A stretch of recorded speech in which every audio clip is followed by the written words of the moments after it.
em phải đi xa, em có nhiều điều muốn nói với anh, nói tất cả trước tình mình chia tay, sau đấy quay lưng vậy. Chắc em sẽ đau lắm nhưng em biết thế nào. Ai muốn xa xứ tạm biệt quê hương, tạm biệt người tôi yêu với người thân với tình thương. Hãy yêu người khác anh ơi, vì không đáng phải chờ đợi.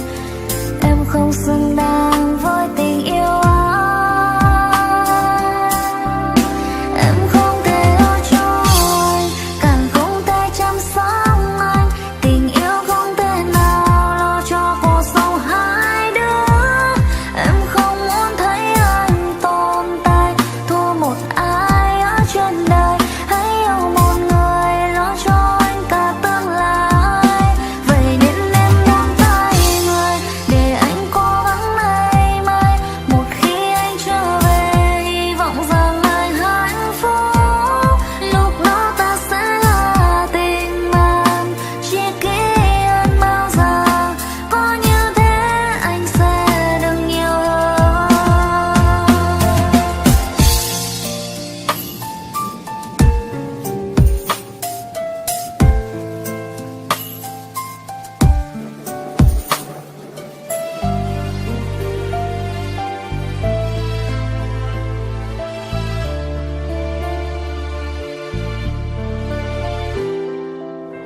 Tha thứ cho em nhé anh, chuyến bay sắp cất cánh rồi, cái níu tay cũng quá vội.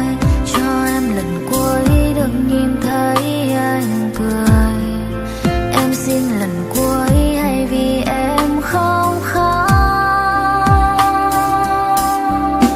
Em không thể lo cho anh, càng không thể chăm sóc anh.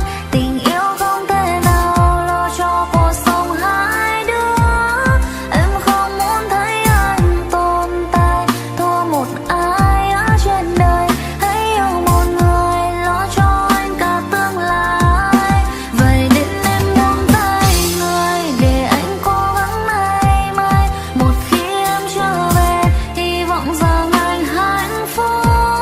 Lúc đó ta sẽ là tình bạn chỉ kỷ hơn bao giờ.